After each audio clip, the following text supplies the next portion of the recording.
Hello everyone, welcome to CISA-This-Much.com. This is Aditya and today we'll be looking at the top 20 question answers on the topic of data privacy from domain number 2 amendments. Very important from the exam angle. You can expect one or two questions also from this area.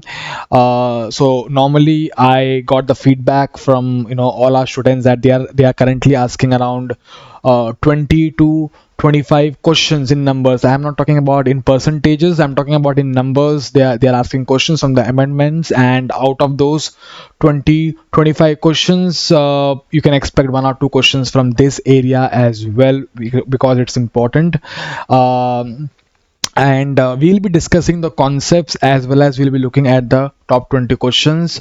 However, like I normally do, I first explain the concepts and then I go towards the question answers, but here will not be going in that way. What I'll be doing is that I'll be discussing only those concepts which are relevant for solving a particular question. So like that, you will be covering all the concepts by the end of the 20th questions, right? And towards the end, I'll also give you a summary version, one liner summary of important things which you need to remember from this topic. So without wasting much time, let's deep dive into this topic. Question number one: which of the following is most important for an IS auditor to examine when reviewing an organization's privacy policy? So question is asking about organization's privacy policy. What's most important? So when they use the word most important, that means that there can be lot of important things, but what's most important for us? Okay, what's the priority for us as an auditor to examine, right? Option number A is whether there is explicit permission from the regulators. Whether do we have explicit law, and whether in that law, whether it is explicitly permitted, or they have mandated for us to collect the data. Whether there is explicit permission from the regulators to collect the personal data. Option number B, the organization's legitimate purpose. We'll be discussing these terms: legitimate purpose for collecting the personal data. Option number C, whether sharing of personal information with a third party service provider is prohibited.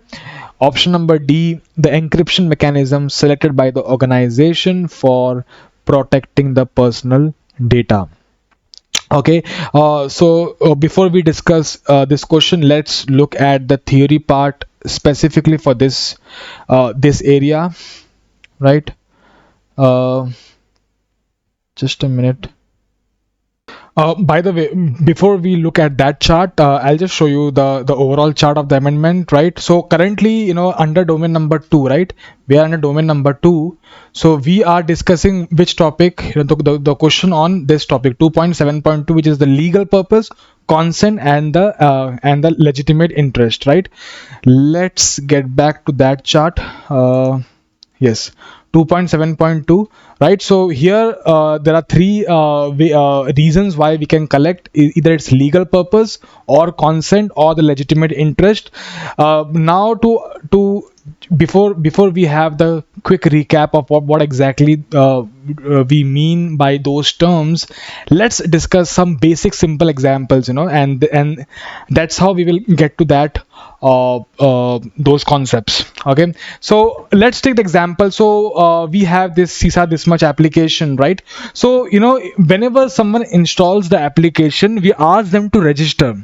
We ask them their name, their phone number, their email address, and we also do ask about the pin code, because it's required basically for the taxation purpose, right? Especially they ask, like, if you can get the location of the service recipient, because you guys students are the service receiver, right? So in case if we can get those data, that will be useful for our taxation purpose, but we do not mandate you for the full address.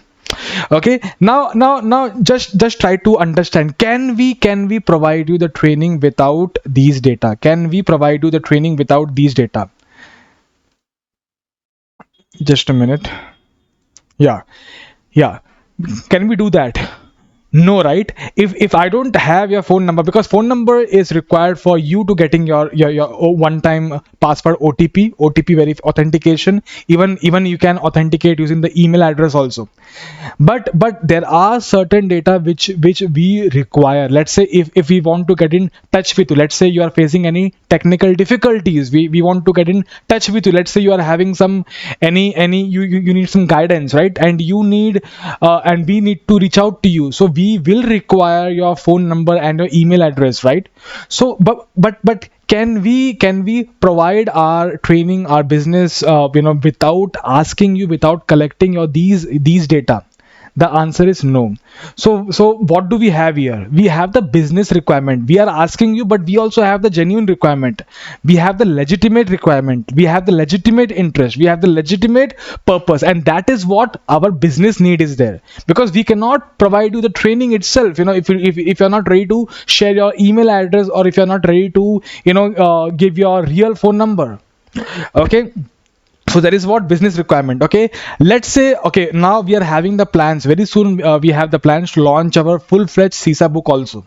Okay, now let's say you want this book to be delivered at your house. So in that case, can we ask your full address? Okay, here if you see in the first example, full address was not required.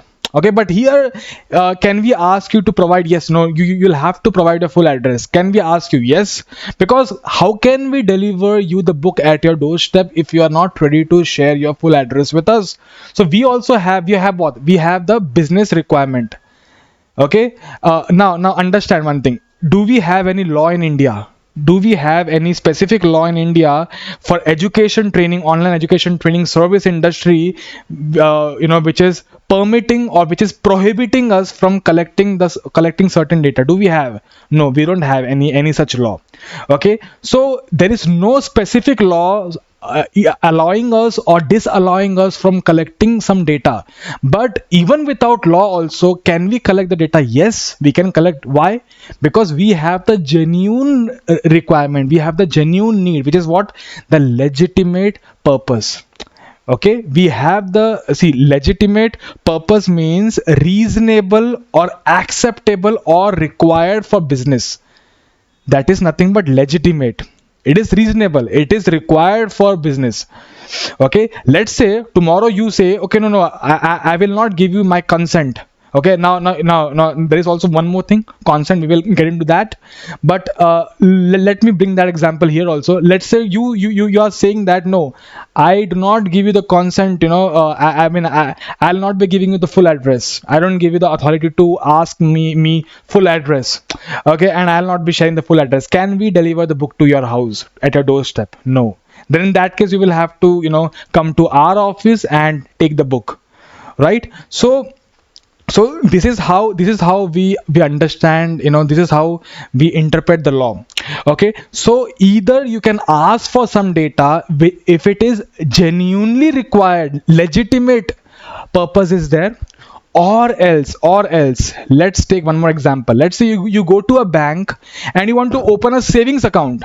Okay, now if you know, when you open any account, whether it's savings account, whether it's fixed deposit, whether it's current account, whether it's business account, they I mean it's there in India. Maybe they might call something else in other countries, but there is something known as KYC norms. What is KYC? Know your customer, right? So why the Indian regulation has mandated all the banks to collect certain data known as KYC, know your customer. If some customer is opening account with your bank, you need to know about the customers, from where they are getting the source of income, how much they expect to deposit every month. There will be various data they will be collecting, the phone number, email address, full address. There will be a lot of national identification proofs and everything, right? So why are we collecting these data? Because the law has mandated us. And why the law has mandated? because lots of fraud happens. Let's say I am having the illegal money, I am having the black money. Let's say I'm doing some illegal activities and I'm bringing some amount in cash and I want to deposit that money in the cash. So the bank should understand from where I'm getting these money and all those things. So that's the reason, there used to be lots of hawala transactions and all those stuff. I'm not getting into that part as of now, but there is all these things are there in the anti-money laundering act and all those things. But the basic reason is that we want to understand about our customer, and this is actually, it is mandated to us by the law. So here the law is specifically asking us to collect these data. So what I'm trying to say is that if I want to collect anyone's data, either the law is specifically asking me or specifically denying me for certain data, or even if there is no law, forget about any law, but can I ask you for some of your personal data? Yes, if there is a genuine business requirement, genuine business need, and this genuine business need is nothing but legitimate interest. Now let's take let's carry forward example. Let's say there is no law, there is no legitimate interest, but I'm taking the specific consent of everyone.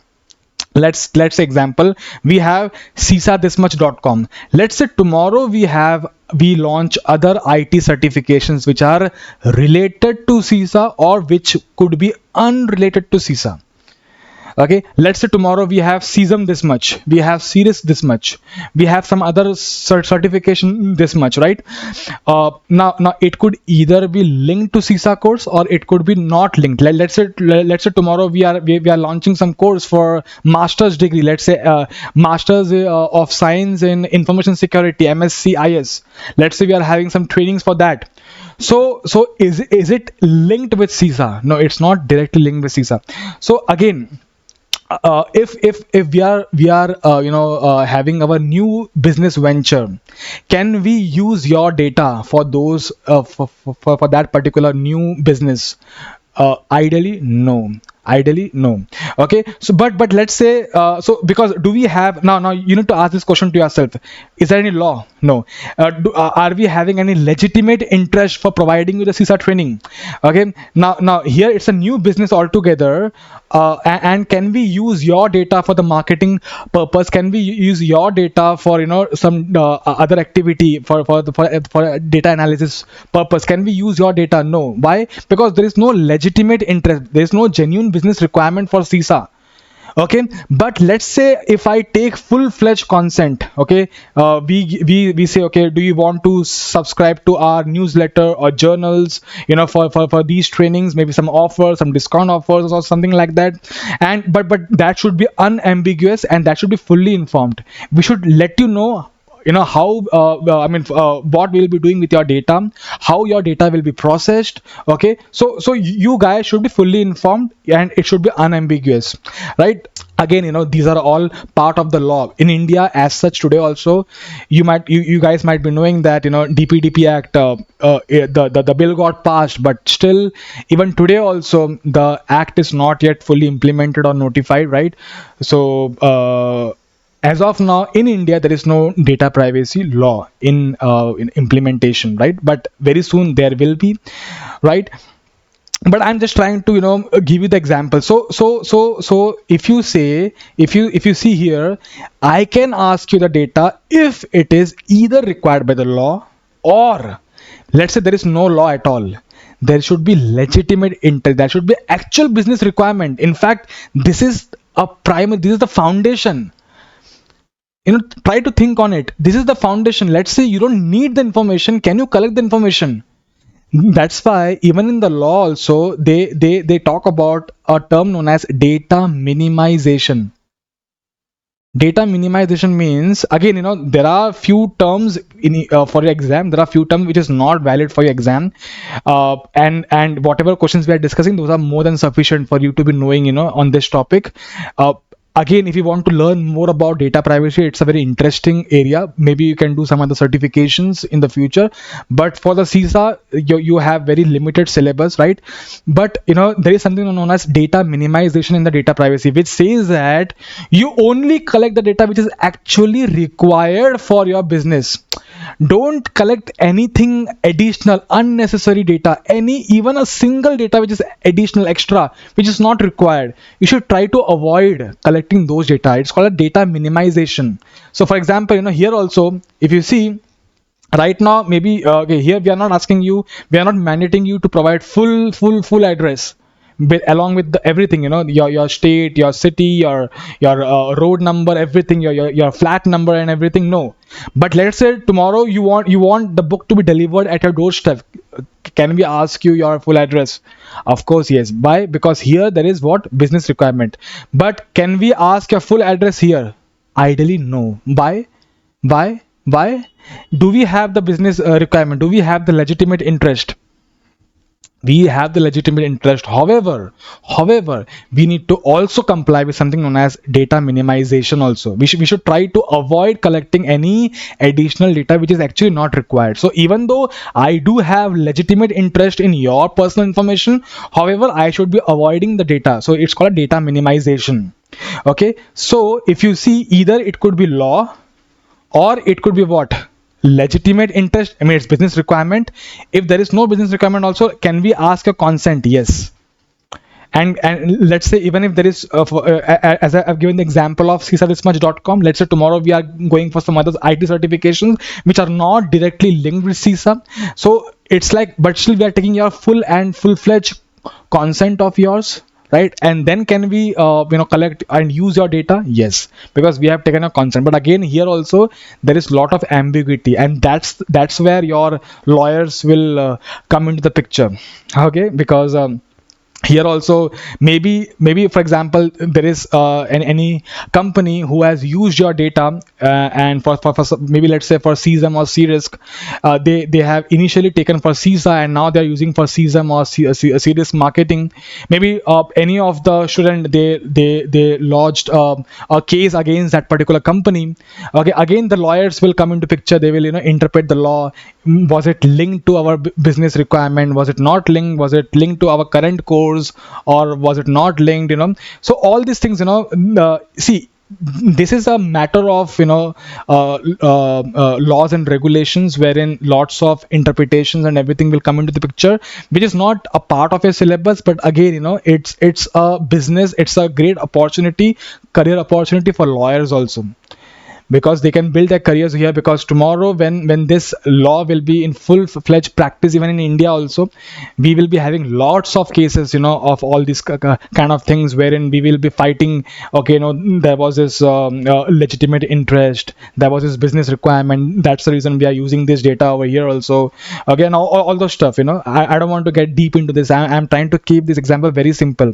Okay, so okay, yeah, so let's continue with examples. Book, okay, no consent given, without consent, without taking your consent, without, okay, let's say you're denying sharing a full address. Can we still ask full address for legitimate purpose? Yes, we can ask full address, because that is required for you to be getting your book delivered at your doorstep. Otherwise you come to our office and collect the book, right? Next thing is your public interest or vital interest. Now again, this is not a part in your CISA review manual. However, sometimes they merge even this thing with your legitimate interest. They say sometimes that even this is also by default a part of legitimate, because it's genuinely needed. But if you go deeper into the data privacy laws, you will find that they have a separate this area which is known as public interest, and that's the reason you are collecting or you are processing the data. Okay, for example, during the COVID time, let's say your blood sample was taken and your blood sample came to be what, COVID positive. So can your blood sample results be shared to the local municipal body in your area with your name and your address, everything? Yes, they do have the rights. Have they taken your consent? No.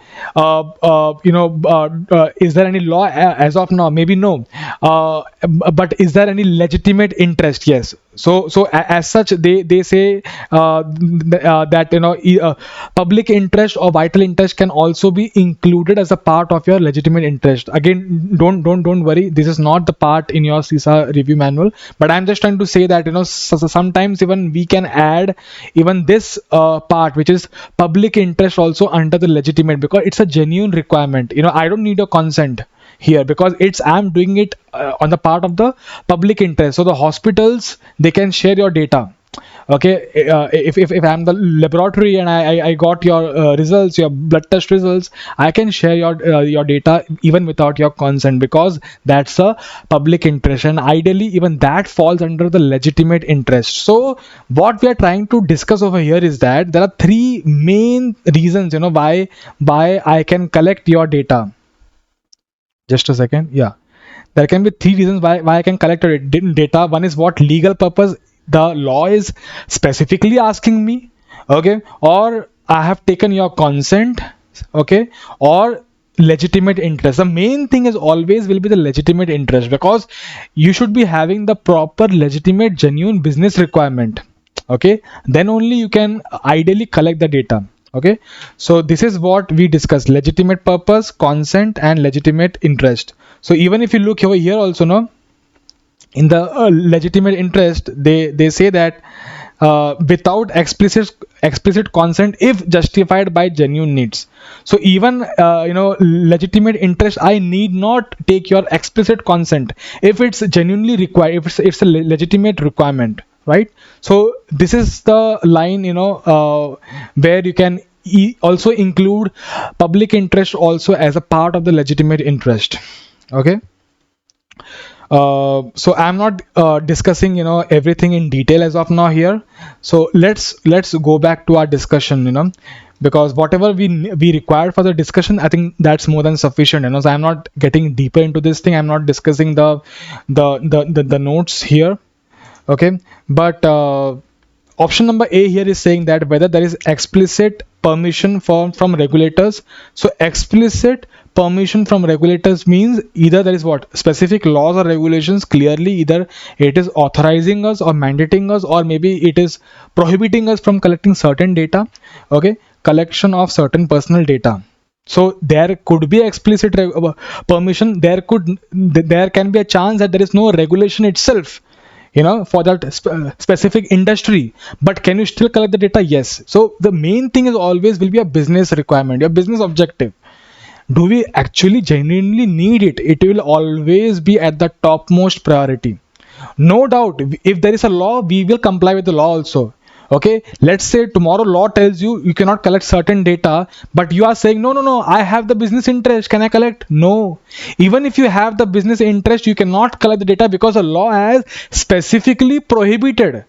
So law is always at the top. However, more than the law, you need to understand that it should be your business. See, law will not ideally go against your business requirement. If they know that for a specific industry you require specific data, it will ideally never go against. So law in practice can see, law is there to help in your business. Law is not there to demotivate you from running your business. Understand always this. Okay, if I'm saying you need to have security measures, you need to have security controls in place. Okay, it's for your good only. Okay, so law cannot go against your business.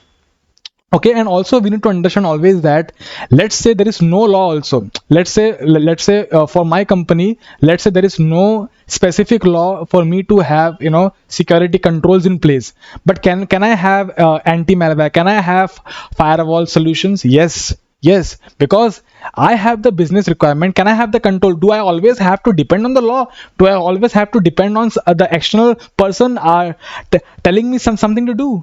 Do I always need to? No, right? It should ideally be my business requirement. For example, if I tell you to study for a CISA exam, then only should you be studying for a CISA exam. You should ideally be having the love, the genuine interest for learning about IT audits in general. You should be having love from your side, right? That is more important. Okay, I can tell you that this is your deadline, you need to give the exam within next 1 month or 2 months or 3 months, whatever it is. But then there should be your responsibility also from your end. All right.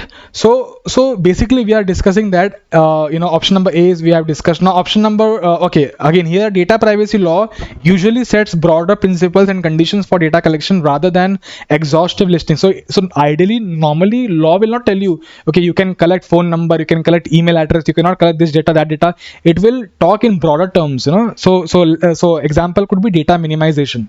So you need to understand data. It will not say, okay, you cannot collect this data, that data. Whatever is required, whatever, you need to follow the principle of data minimization. As simple as that. Period. Okay.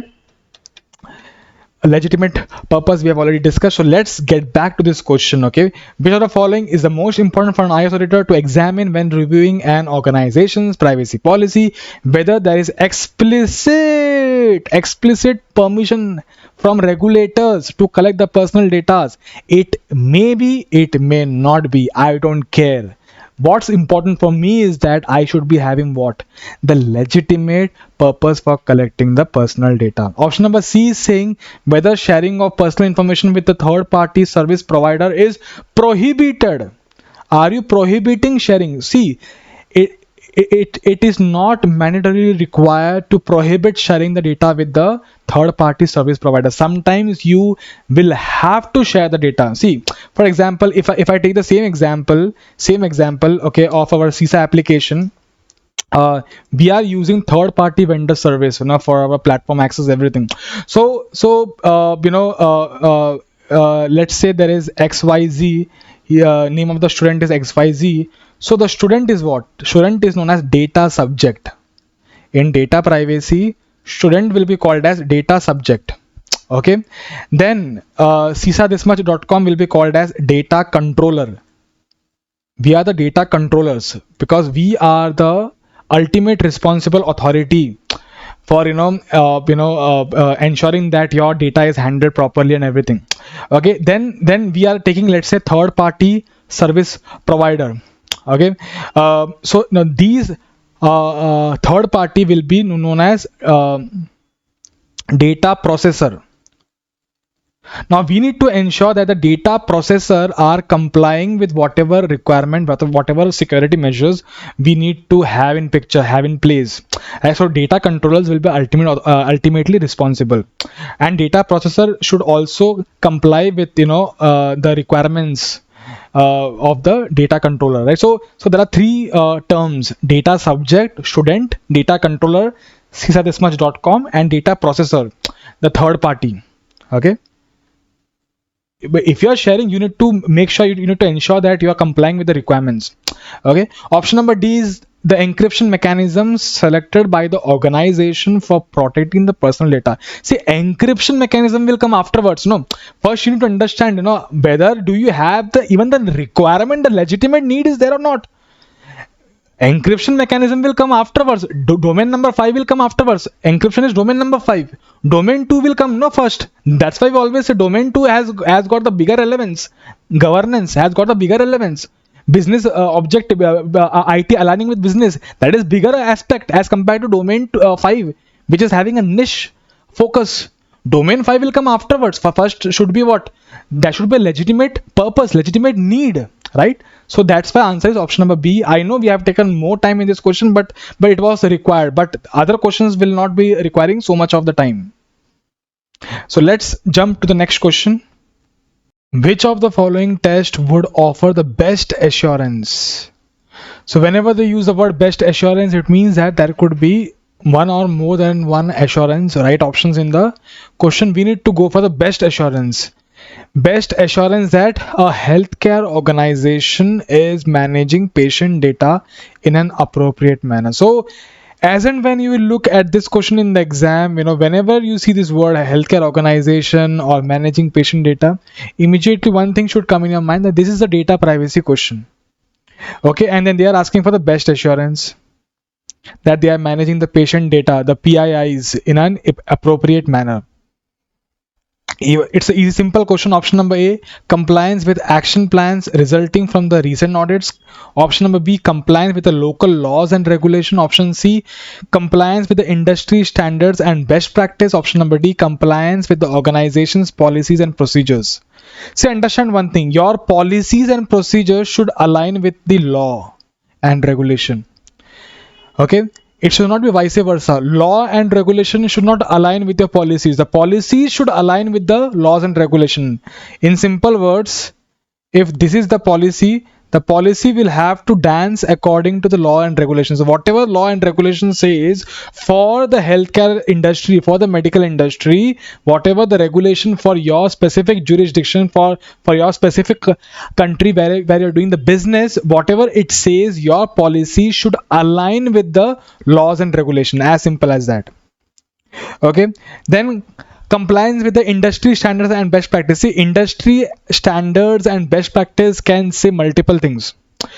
Obviously, a lot of things will you can say it will be similar to what your local laws are saying. It could be repetition. However, it may or it may not encompass the entire exact law for your specific jurisdiction. So it's always important that you need to comply it with the local laws and regulations.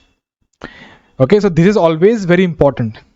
Industry standards and best practices is important, but then again, it may not cover all the aspects of the laws and regulations. Even if one thing or two things are missing, then of course you're not complying with the law in an appropriate manner, right? Okay, and then the option number A is compliance with the action plans resulting from the recent audits. It's important, it's okay, but however, it's not the best assurance. Okay, so answer is option number B. Let's move on to the next question. Which of the following should an IS auditor review first when planning a customer data privacy audit? Okay, now hints. Here they are asking about reviewing what? Reviewing first. So that's hint number 1, H1. Then when planning what? Again, planning is what? Hint number 2. You are at the planning phase. Okay, so first thing you want to review during your planning phase, planning of what? Customer data privacy audit. Option number A, legal and compliance requirement. Option number B, customer agreements. Option number C, data classification. Option number D, organizational policies and procedures. The answer will be option number A, legal and compliance requirements, because that will be the basis, right? Because again, whatever we have discussed, the policies and procedures should align with the laws and regulation. It cannot violate or it cannot go against the laws and regulations. So since we are at the planning phase, we should be reviewing the legal and compliance requirement for our auditee, in whichever industry it is operating. Because here they haven't mentioned about the healthcare organization. It could be any company, any industry, right? So we need to look for that particular company's business legal and compliance requirement. Okay, let's move on to the next question. So here answer is option number A. Which of the following test would offer the best assurance, again best assurance, that a healthcare organization is managing patient data? Okay, no, this question we have already covered. Which of the following would represent an appropriate role for internal audit in assisting with the establishment of an organization's privacy program? Again, I am repeating, which of the following would represent an appropriate role for internal audit? What internal auditors can do, appropriate role in assisting, helping with the establishment of an organization's privacy program. What auditor can assist and what auditor cannot assist with? Option number A, analyzing risk posed by new regulations. Option number B, designing controls to protect. Option number C, defining roles within the organization related to privacy. Option number D, developing procedures to monitor the use of personal data. It's a very, very simple question. The correct option is option number A, analyzing the risk, because option number B, C and D, it's management's duty. These three are auditee's duty, management's duty. Okay, as an auditor you cannot design the controls. Okay, as an auditor you cannot define the role. That's not your duty. You cannot develop the procedures. You can analyze the risk. That's auditor. So this is actually, it looks as if a data privacy topic, but it's a domain one question. So this is how the exam questions will be. Okay, by just looking at the question, it seems it's a domain 2 question. However, it's actually checking your domain 1 knowledge, whether you understand the auditor's duties. Okay, let's look at the next question. Which information source offers the IS auditor the most suitable baseline for evaluating the sufficiency of an organization's privacy policy? Which information source offers the IS auditors, okay, we are talking about the source, as the most suitable baseline, okay, baseline for evaluating the sufficiency of an organization's privacy policy, whether your privacy policy is sufficient or it should be having additional requirements. Which source we can use for that? Of course, what? Laws and regulations. Even without looking at the options, you know the answer, right? Option number A, historical privacy breaches. B, globally accepted privacy best practice. C, local privacy standards and regulations. Option number D, benchmark studies of similar organization. The answer is option number C, local privacy standards and the regulations. Okay, so our privacy policy should align with the laws and regulation, the local laws and regulation. Okay, let's move on to the next question. All right, let's look at the next question. What would be the IS auditor's topmost concern when an topmost concern, hint number one, when an international organization, hint number two, international organization at worldwide level, it's planning to implement a worldwide data privacy policy. Worldwide data privacy policy. It means at global level, we are planning to have one single data privacy policy. Whether it is possible? No. Why? Because it can differ from the local laws and regulations. Okay, because let's say, if we take the example of healthcare organization, a US may have their own specific, requirements based on their own jurisdiction. India may have like that specific for India. Okay, now currently India doesn't have as such, but I'm just giving example. Okay, so different countries may have their own local regulations, right? So how can we have a single worldwide global level data privacy policy? So option number A is that requirements may become unreasonable. Option number B, the policy may conflict with existing application requirements. Option number C, local regulations may contradict the policy. Option number D, local management may not accept the policy. Answer is pretty simple. Option number C, local regulations may contradict the policy. Okay, let's look at the next question. Considering that a third party IT service provider IT service provider is hosting the organization's human resource system in another country. HR systems data, it's being hosted, processed in another country, because HR system will be having what? PII, personally identifiable information, right? So it is hosted in another country. What would be the most effective recommendation for an IS auditor to make? Option number A, perform background verification checks. Option number B, review the third party audit reports. Option number C, implement change management review. Option number D, conduct a privacy impact analysis. See, understand that here hosting HR data in a foreign country, it will obviously raise significant privacy concerns due to the different legal and regulatory frameworks, right? And here, what will help us is the privacy impact analysis. Let's discuss that also here. Let me open this notes. So we have other documentation here. Okay, there is privacy risk assessment reports, privacy impact assessment reports, there is privacy governance reports, individual rights register. Okay, the most important term from exam angle is PIA reports, privacy impact assessment report. It is very, very important from the exam. So what does privacy impact assessment report does is, a PIA is a process that evaluates how personal information is protected in new projects or in the new system.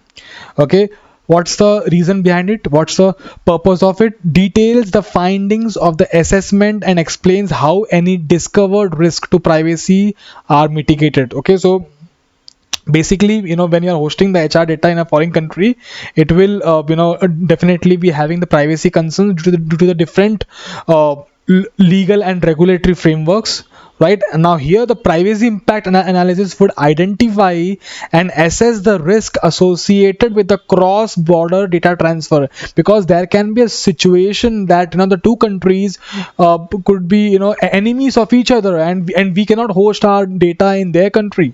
So it will assess the risk of cross border data transfer. It will ensure, it will talk about the ensuring about the compliance with the relevant data protection laws, both at the local, at the international level, and the organizational policies. Okay, so let's come back to the question.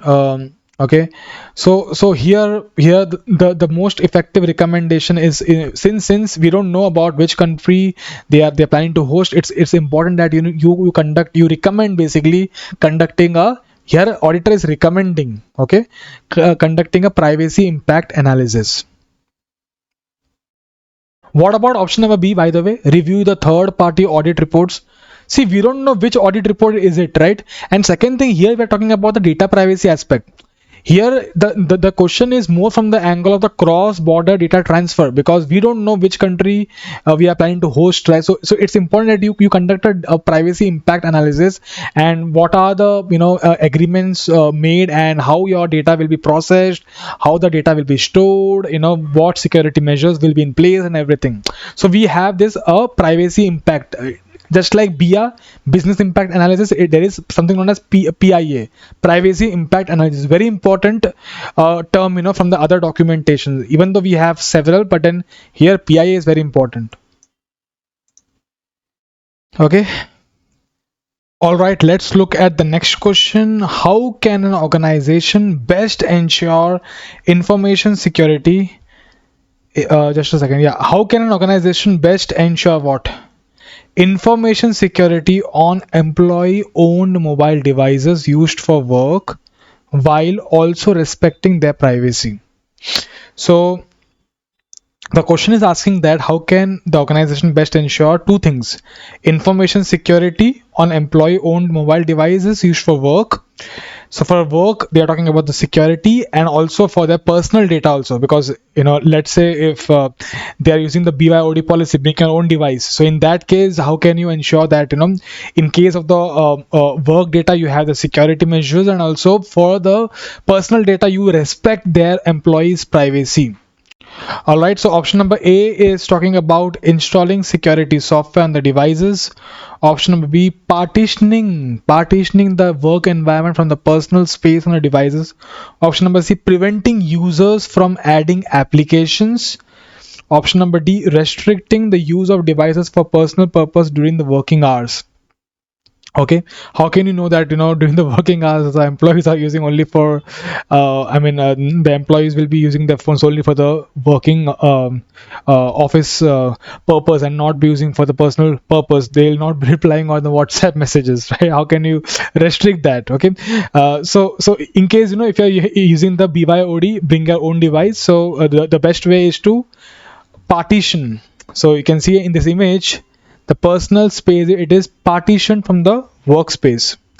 Okay, so option number B will be the right option: partitioning the work environment from the personal space on devices. So this is the direct way to maintain the information security for the work data. For the work data, we are talking about the information security, while we are we are also respecting their privacy, so while keeping the personal data separate and private. So the best option over here is option number B, which is to partition both the personal and the work environment. Okay, now let's move on to the next question. All right, so let's look at the next question. What approach offers the most effective solution for mitigating the potential data privacy issues? Potential data privacy issues. Hint number one. See, the question itself is asking you that please only look for the data privacy issue. So whenever this kind of question comes in the exam, okay, where the question itself by default is asking you, please do not look at other issues, focus on the data privacy issue only. Okay, so in very soon you will understand what I'm trying to talk about over here.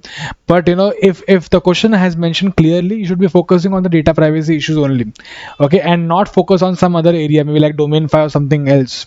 Okay, arising from the unintentional exposure, okay, of machine identifier, okay, machine identifier information. Here number 2, found within the security logs. Okay, now, what do we mean by security logs? What do we mean by machine identifier information? Now, see, we are looking at domain 2 question, which is from domain number 2 data privacy. However, to understand this question, I'm sorry, to understand this question, lot of terms are used which are actually used in domain number 5. So do not panic, do not worry. Even if you're not able to understand anything as of now, you will understand everything once you finish domain number 5. So you can mark this question on hold as of now, and you can do this maybe afterwards, once you finish the domain number 5, because here some terms and some topics do require you the understanding of domain number 5, but I'll still try to keep the examples and everything very easy. Okay, so when you say security logs means, it could be your access logs, your firewall logs, your IDS IPS logs. It could be your authentication log. I'll give one simple example. Whenever you visit, let's say you open the browser Google Chrome and you visit a website, so don't you think so all these logs are recorded at what time, from which IP, okay, you have visited, what time, which location, right? Let's say you visit a website, you try to put your user ID, passwords and everything, okay, or let's say you're trying to access a server, okay, you have entered the user ID and the password, whether the authentication got failed, whether the authentication you got the access, what did you do, did you modified as something, so and how much time, what time you logged in, what time you logged out, okay, each and everything gets recorded. Okay, whatever activity you do in the computer, in the laptop, everything gets recorded, and these records are nothing but logs. Okay, in simple words. Okay, now here we are talking about security logs, which includes everything, all these things: firewall logs, IDS IPS. What is firewall, what is IDS IPS, we'll be discussing under domain number 5 afterwards. Okay, now what are machine identifiers? Machine identifiers, for example, your IP address, your host name, your MAC address. So all these data, all this information can help you to trace back to the user. Now, why the hell are we, learning all these things under data privacy? Okay, we understand one thing, so when you say machine identifiers, it identify a specific computer or laptop or a server or a network device. Okay, and from these information, from these technical data, you can trace back into the individual user, which person did what. You can analyze their their behavior, their online behavior, their online activities, from which locations they are present, so basically, what the question is trying to say that, okay, so they are saying that machine identify informations like, let's say IP address. So IP address at a specific time, it can often be linked to a particular internet service provider, account holder, and while these technical data or these log information itself doesn't contain the person's name, but the ISP, they will be having the records that can map this IP address to a specific customer account at that point of time when they did the access. Okay, so through this information, you can identify a person who did this. Okay, now these information can be, this is the way it can be traced back to the individual user, and this tracing can reveal lots of data, like what websites they log into normally, their geographical locations, from where they normally access the services, the application which they normally use, their activity patterns over time, because these data will be collected over a period of time, I'm sorry. So it could be 1 month, 2 months, 3 months, 4 months, 5 months, like that. Okay, so when you are observing or analyzing some data of a specific user, so So ideally these data and these information were collected for security reasons, security purpose, security logs. However, right now, I mean you can also utilize these data for some other purpose as well. Okay, to do the data analysis, so what the question is trying to say is, let's come back to this question. The question is saying that we need to focus on the potential data privacy issues arising from the unintentional exposure. Now exposure can also be what, intentional exposure or unintentional exposure. So again, these are all hints which the question is trying to give you.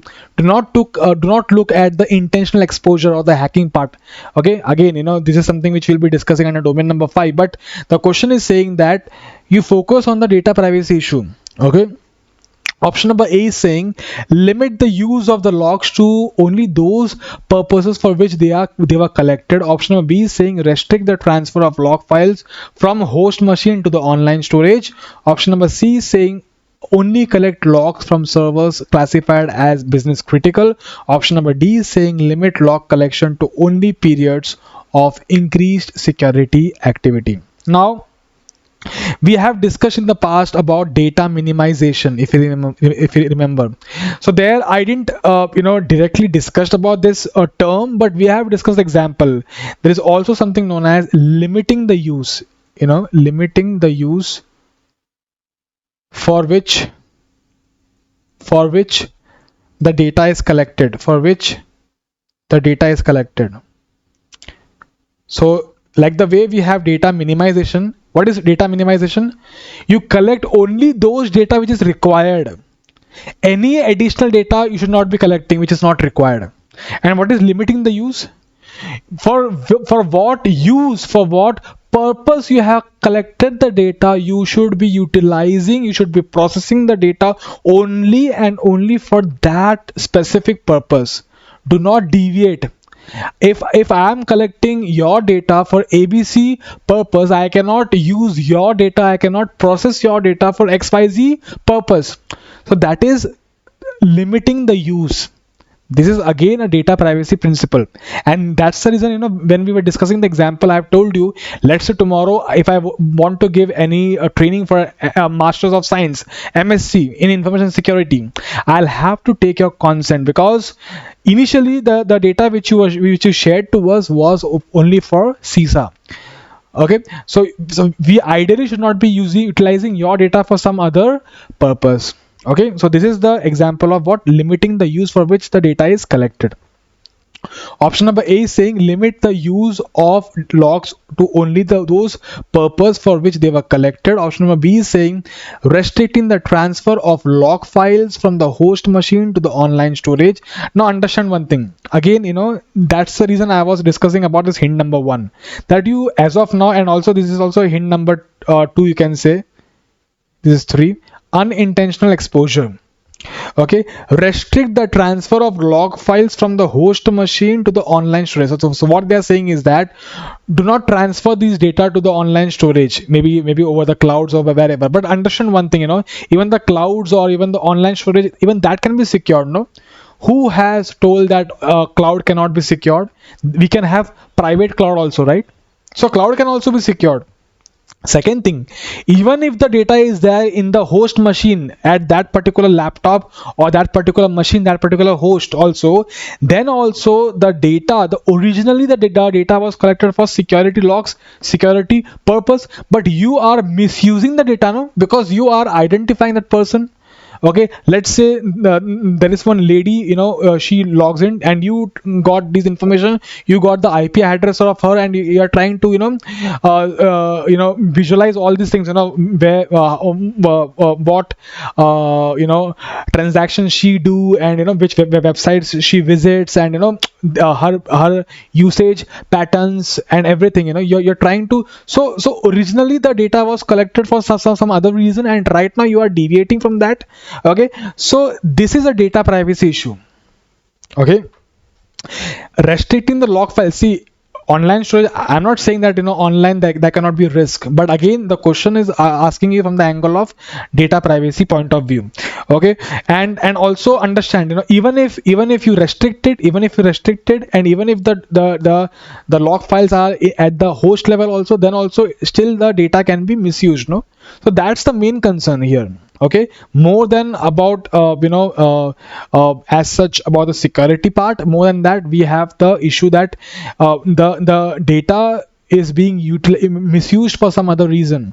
So that's the reason we are discussing about this machine identify information over here, right? Otherwise, how come technical data we are trying to link with PIIs or their data privacy? Because when we are discussing data privacy, we are talking about personally identifiable information. Okay, any information through which you can personally identify a specific individual. Okay, so this is how this terms are linked, right? Okay, option number C saying only collect logs from servers classified as business critical. Again, you cannot just limit the logs only from the business critical servers. You cannot just do that, do that. Okay, even the less critical also you need to still collect the logs. Okay, of course in the business critical servers you'll be having additional controls, more controls. However, just because it's business critical, we'll only be focusing over here and we'll be ignoring others. No, we cannot do that. Again, if you're not able to understand, it's completely fine as of now. Okay, option number D, limit log collection to only periods of increased security activity. Again, this is also wrong because hacking can happen at any time, 24 by 7. Okay, so you cannot say that okay, we'll be only collecting the logs only during the working hours or only during the non-working hours. Okay, you cannot say like that. Okay, so option number C and D, of course, for sure, these two options will never be the right option. Okay, here the correct option is that option number A, which is limit the use of the logs to only those purpose for which those were collected. Okay, so with this we I think we have solved around 10 questions as of now. We'll be looking at the balance 10 questions in the second part of the video. Thank you.